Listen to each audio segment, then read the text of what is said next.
Blog Talk Radio. Hello, everyone. Good morning. This is Laurie Smith on Blog Talk Radio. It is 6 o'clock here in the morning, Monday morning, January 31st, and I'm happy to be here. This is One Child Abuse Survivor to Another. We're on for 30 minutes. It's a live internet streaming radio broadcast. And I did pop the link into the chat room there from what we were talking about last week, which is how does child physical abuse affect a child, and from healthyplace.com. So all last week I was talking about really my own story and the physical abuse that I suffered, at the hands mainly of my mother, but some from my father, and really going into the details, very graphic, and I did put a little warning out for everybody ahead of the show that it is graphic and it's uncomfortable for a lot of people to listen to. So that's sort of the same thing for this week, right? We'll be continuing on with this, talking about this week as well. So, you have to listen at your own discretion.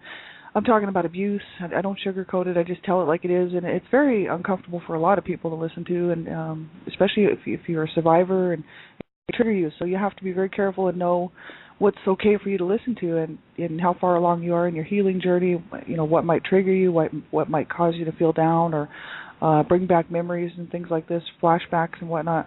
So if you have to make sure you're in a safe enough place to listen to my show, right? And make sure that you won't hurt yourself or somebody else because of listening to my show, right? Yeah, it's your discretion. I'd say if you're, turn it off, right? Go listen to something else, because you don't, that's the last thing you want to do is be down because you're listening to something or watching something on TV or listening to a program like this, right? So just make sure you know what's good for you to listen to. And young people under the age of 18, I just ask that you have someone help you make a decision whether you should be listening to this. There's a lot of adult content on my shows, and I think that mainly it's all about child abuse and child abuse prevention and whatnot. But there's a lot of adult content on my show, so I ask that young people under the age of 18 have someone to listen to the show with you who's an adult who can help you make the decision whether or not it's age appropriate for your age, and learn how to keep yourself safe. When there's a chat room present, you really have to be careful. And there's a chat room here, so you need to be careful when you're in a chat room situation and know how to protect yourself, because you don't want to be a victim of a child sexual predator or pedophile, right? So be very careful what you're doing. I'm the Canada Regional Director for Dream Catchers for Abused Children, and we're standing up to fight for child rights and to protect children, to save children's lives, and to stop child abuse, right? So you need to keep yourself safe, right? So I'm not a counselor or a therapist. I say that on every show. I just want people to know I'm just a private citizen paying to do my own shows, and mainly to be a voice out here speaking out against abuse, and also to stand up and, to encourage survivors, right, to keep going and keep looking for that help and that hope where you can find it, right? Because I know what it's like to be on the other side of this. I'm 4 years into my healing journey, and I've come a long way, and so I know what it's like to be on that other side. And so I just wanted to be another voice out here with all the other survivors who are out here speaking out about this, and just to encourage people that hey, those people are encouraging me to keep going, so I thought I can do the same for other people as well, right? So that's why I'm doing these shows. I'm not a professional counselor or therapist or anything like that. And this week, of course, is graphic. I'm talking about my own past abuse, and I think that, it's very graphic because I'm getting into the physical details of it, and it could be disturbing for many people. So just be aware of that when you're listening. If it makes you uncomfortable, it's your discretion. You listen at your own discretion. So we're going to talk about the emotional side of the whole physical abuse, the impact on a child, right? This particular article, last week we were looking at this from healthyplace.com, www.healthyplace.com, and it's called How Does Physical Abuse Impact a Child? That's the name of the article. And they were talking about the fact that the impact of physical abuse, can cause death, right? Initial impact on children will be immediate pain and suffering and medical problems caused by the physical injury. However, the pain will last long after the bruises and wounds have healed. The longer physical abuse of a child occurs, the more serious the impact. So chronic physical abuse can result in long-term physical disabilities, including brain damage, hearing loss, or eye damage. The age at which the abuse takes place influences the impact of the damage. For example, infants who are physically abused are more likely to experience long-term physical effects, right? Because infants, those precious little babies, their little bodies can't take that. They really can't take any abuse. They need nurturing and care and comfort and kindness and love, right? Not abuse, right? So it can really, infants who are abused is absolutely horrific. It can cause all kinds of neurological alterations, they said here, alterations such as irritability, lethargy, tremors, and vomiting.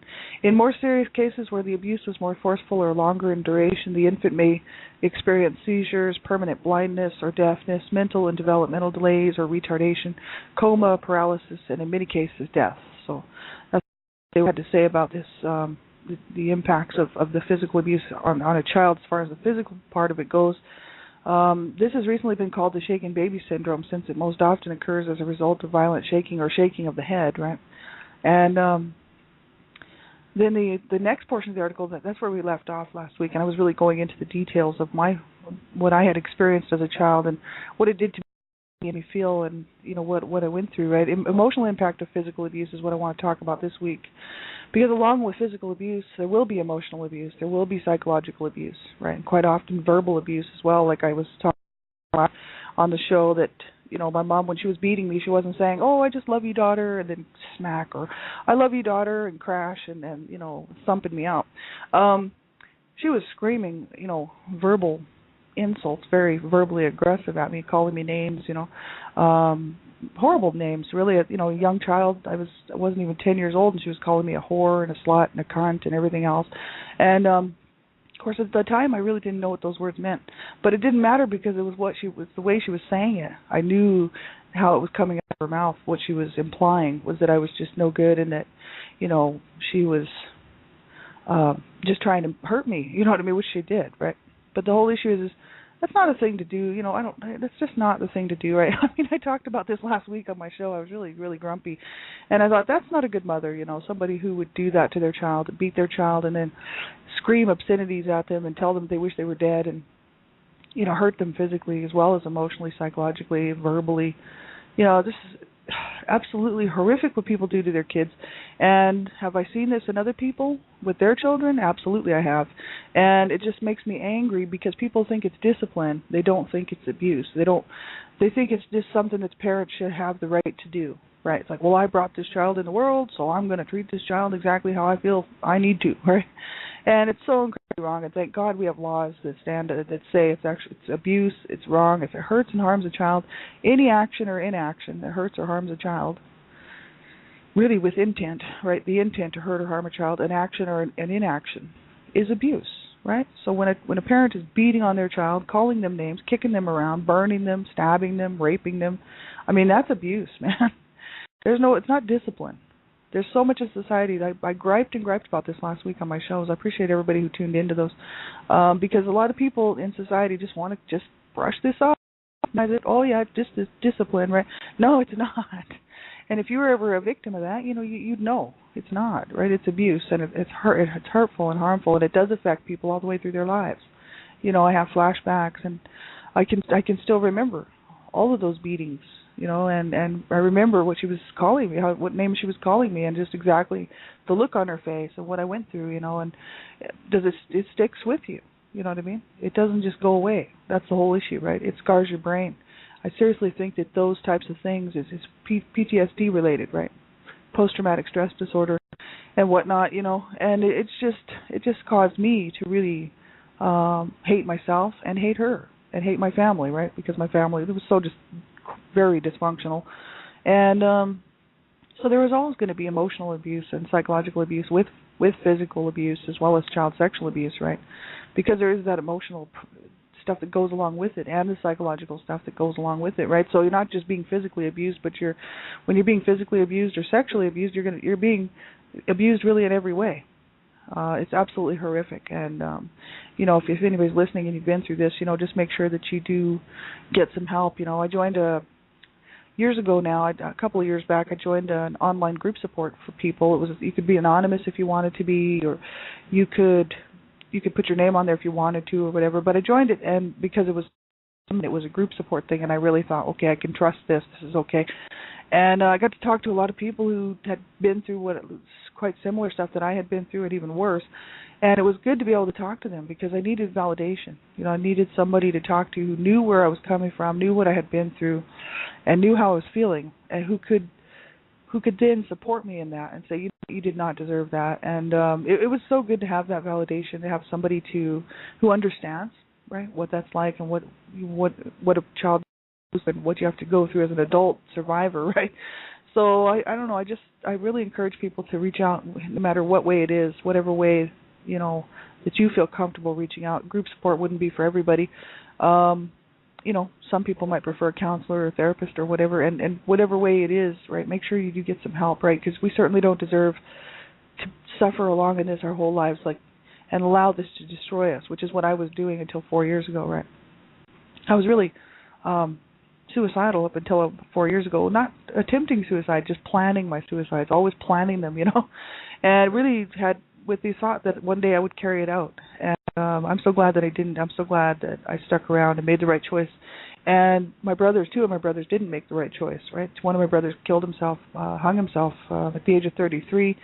And another brother died of a drug overdose, but he had been doing drugs since he was like 10 years old or something, or 12 years old, and he was just overdosing all the time. He knew he was going to die from those drugs, so basically I call that a slow suicide. He knew at one point that stuff would take him out, right? So I was headed on that road as well for many years, and it's horrible. I wish that my brothers could have been reached and that somebody could have got through to them. I know one of my other brothers tried to help them out by, being there for them and trying to help them out by, helping them when he could. And it still wasn't enough, so I don't think it would have made a difference had I been able to talk to them. They were, I believe they made up their own mind that this life was not worth living, because our parents, this is what I talked about last week and the week before really, was that our parents were, they were psychologically ill. My mother was she was manic depressive, and my dad was borderline schizophrenic. So they were both diagnosed when they got brought up on abuse charges, and they were always talking about suicide or killing us or killing each other, killing themselves. Death was just in our home. That's what everybody talked about, right? So so suicide in our home was just an option, right? Our parents just put that up to us as an option. So they made it really easy for us to think about dying, but really hard for us to think about living, because they didn't teach us anything about how to live, right? So then as an adult, you're like, okay, how do I do this? Everybody else seems to be okay with this. I don't know why I can't figure this out. You know what I mean? It's like, it's a bizarre situation, right? Because most of the world just goes along, seems to be going along quite well at their own pace and just doing their own thing, and not, they wouldn't even consider suicide. They know how to do it. They've been given the skills, or at least some of the skills necessary to take care of themselves as adults, right? But when you're abused as a child, and especially growing up with a lot of psychological damage and just the whole dysfunction, you know what I mean? It's hard, because you have to learn all this stuff as an adult, right? And so it's like, okay, how do I do this? I look around for examples, is what I do. And because there was nobody in my family showing me how to stay alive, right? They were all very much painting a really good picture to me of how to die, right? So it's hard for me to figure all this stuff out, right? And finally, 4 years ago, I decided, okay, I'm making a commitment to myself to stick it out. I'm gonna have a good life, learn to take care of myself, and learn to heal, right? So I allowed myself to do this 4 years ago, and I'm glad that I made that decision, and I hope everybody else will too. Because I know my brothers, really, it's too bad that they didn't do that. They chose to go ahead and let this whole thing defeat them, right? Basically, they let my parents win, right? And that's what bothered me. I was like, man, there's no way my parents are going to win this fight with me, because I'm going to go on and I'm going to have a good life, and that's a slap in the face to both of my parents, It's because they really wanted us dead. I mean, for many years when I was growing up, my parents were always talking about how they should kill us, and that we should have never been born. My mom used to be, as she was beating me, she'd be like, you should have never been born, I should have killed you years ago. She'd say, I should have killed you when you were in your diapers, things like this, horrible things. And then she would say stuff like, I should kill you now, right? And she was beating on me. And I'd just be like, go ahead, man. I got so tired of it. I was just like, go ahead. You've already killed me anyway, spiritually and in every other way. Why don't you just take me out physically as well, right?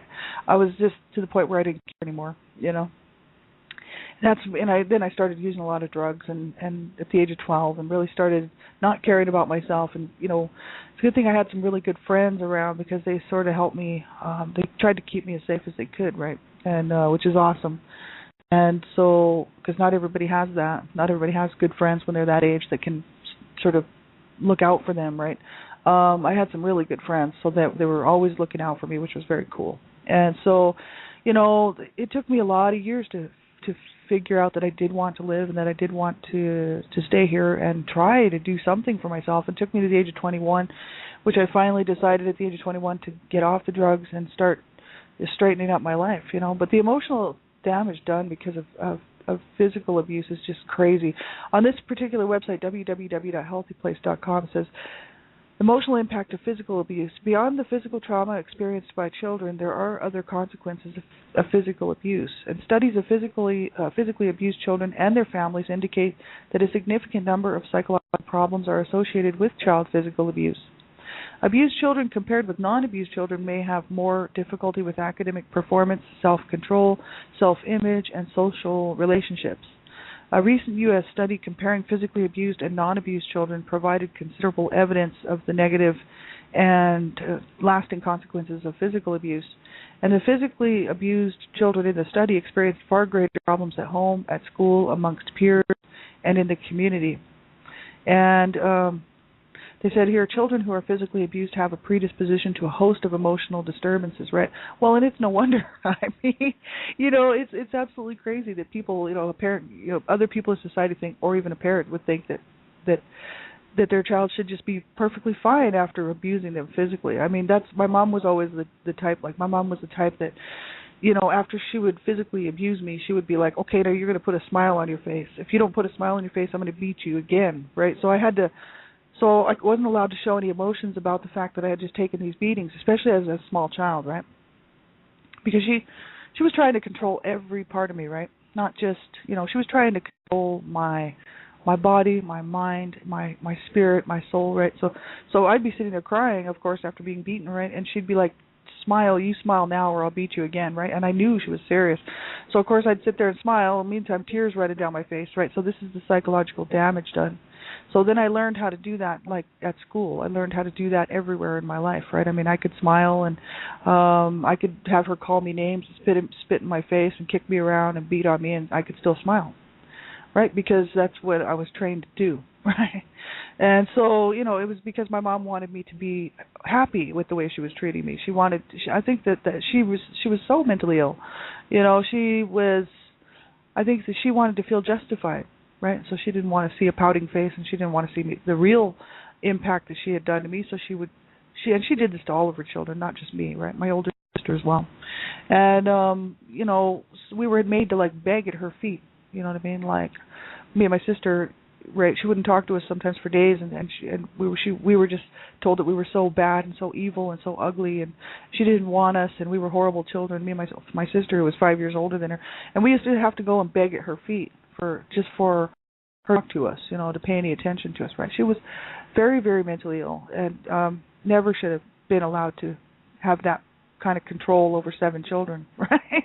But I mean, so it's done. So what are you going to do, right? I mean, you can't go back and change the past. But it did have a huge impact on me as far as how I felt about myself being abused like that, and just knowing that she didn't want me. You know, that there was always this whole idea that behind all that physical abuse and behind all the verbal abuse and the whole idea was that my mother didn't want me. That used to hurt me, because that actually was probably what hurt me more than the physical beatings, you know, because like children want to be wanted, they want to be loved, they want to be part of the family, they want to, you know, they want to be part,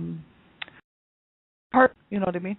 Even if it's dysfunctional, right? So here's my mom, you know, singling me out really amongst the siblings, and you know, telling me that she didn't want me, and I was born out of rape, so she couldn't love me, and there was no way she wanted me, and I should have been dead. I should have been born dead, right? And I knew, and there was two of my siblings were stillborn right before me, so I knew that she was talking about that. She used to say stuff like, "You should have died with the other babies that died," and stuff like this, right? Just horrible. And so, you know, it always just really cut me to the core that my mother would be able to say these things to me, and that she would, you know, and that it was true. Right? I mean, even if I could have believed for a minute that she was just mad and saying these things out of anger, right, might have helped, right? But I knew she was serious about it, and I knew, because she kept saying it. She wouldn't just say it once and then that was it, and say, "Oh, I'm sorry, I never should have said that." But she used to say this all the time. This was the way she would handle things in the home, right? So she would this conversation would come up quite a bit, because she was beating on me quite a bit. Anytime that she wanted to take her aggression out on somebody because she was mad at my dad or just mad at this life because she was abused as a child and being abused as well, just abused her whole life, she'd be sitting around having a bad day. I would pay for it, right? So, she would take it all out on me. So that I was just like her punching bag, like her scapegoat. So I was the youngest in the family, and I was, of course, because I was the youngest, I was, in the home, right, mainly, and I wasn't out running around too much when I was really little, so I kind of took the brunt of it. So it's quite harsh what that does to children.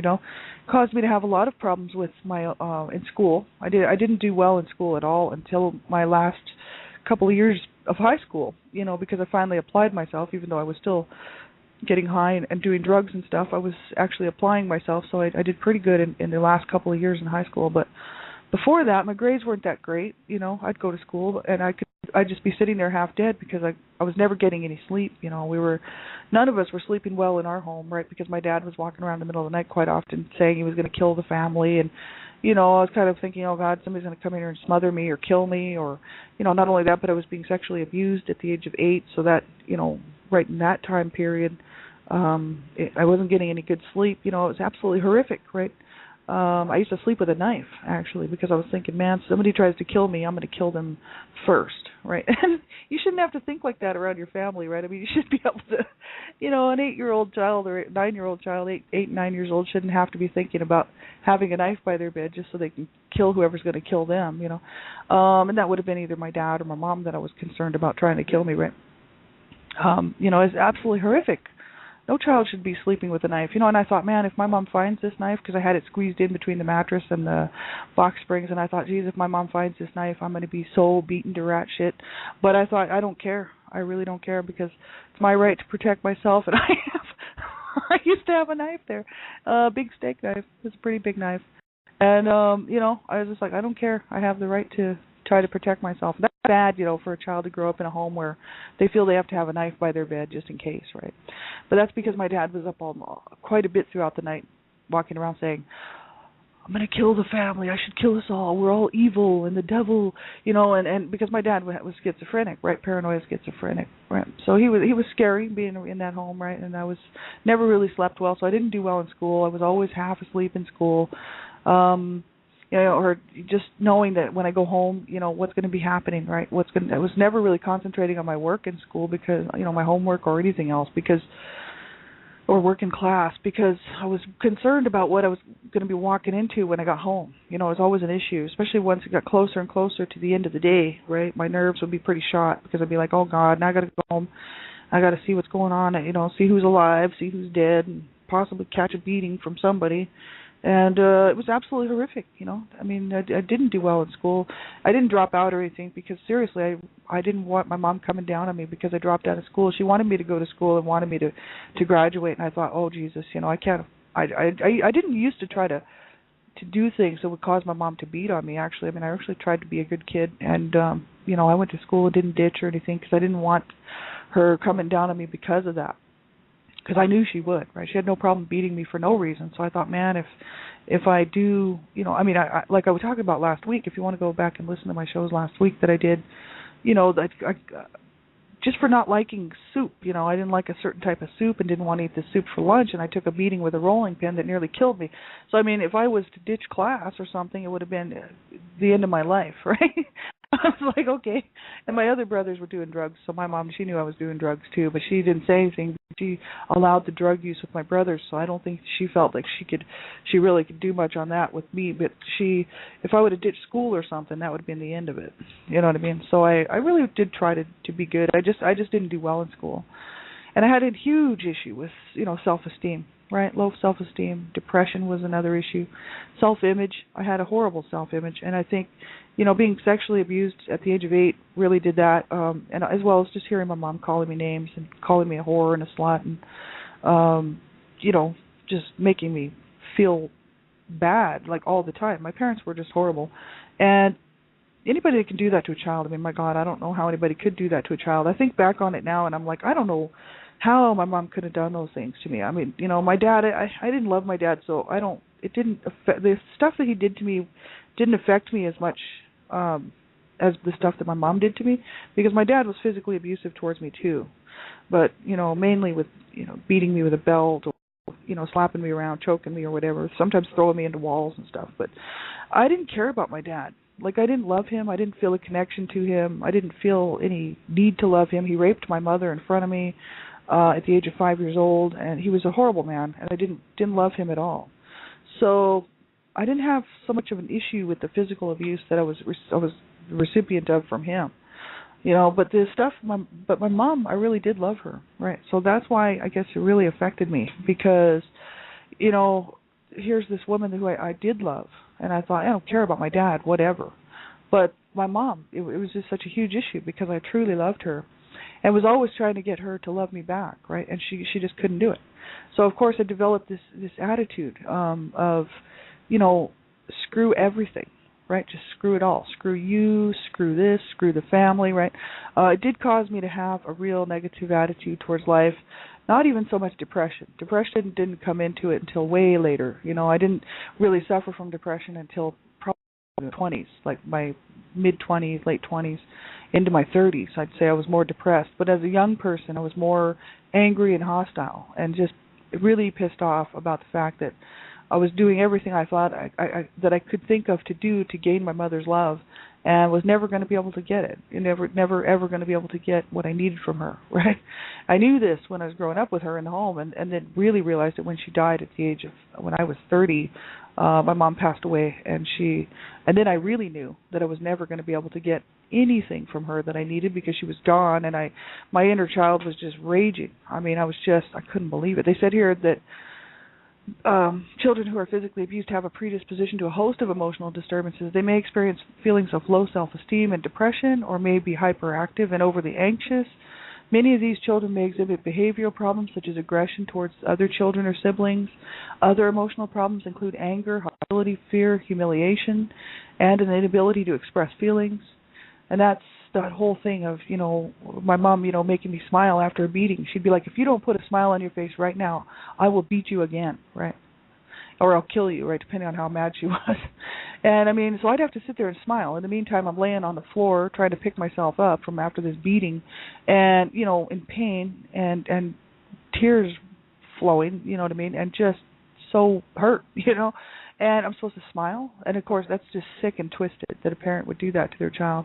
So then, of course, you never really know how to express your feelings then, right? Because you're told to express them. You're being forced to express them in a certain way, and not allowed to have your own feelings, right? So I was never actually allowed to have my own feelings as a child. I had to feel what my mom wanted me to feel, right? And so it was harsh. It was absolutely harsh. But it turned into anger. It turned into hostility. And fear was an issue. Fear was a huge issue.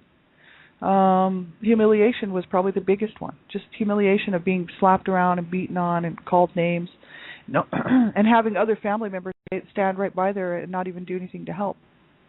And that's because our family was just so dysfunctional and so twisted that that's how they were treated. So they figured, well, yeah, give it to her, It's just absolutely harsh and horrific, right? No child should ever have to go through that, right?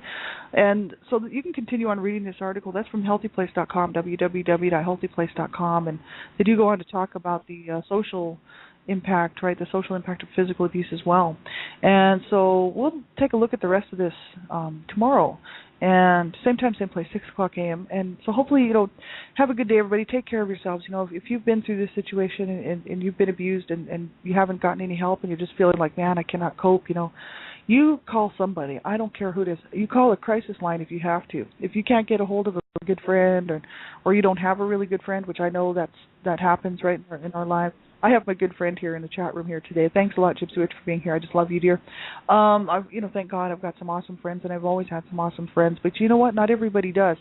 And sometimes we're alone, and sometimes we can't reach people, right? So if you are having a hard time, you need to even if you have to call a crisis line, right? That's what those people are there for. They're people like you and me who pretty much have been there, or they know what it's like, right? So they're there to try to help, right? So make sure that you do, because the pay wouldn't be that great, right? So they're not doing it for the money. So, you just reach out to somebody if you're having a hard time, and make sure that you do. If you can't get a hold of anybody and you're just suffering on your own there, make sure you get some help, because you certainly deserve to have such a better life, and we all do. And so take care of yourselves, and we'll talk to you again tomorrow. I'll be on tonight at 11 o'clock p.m. Eastern Standard Time if you want to catch that show. And then, of course, after that, child abuse prevention and human rights abuse prevention is up to us.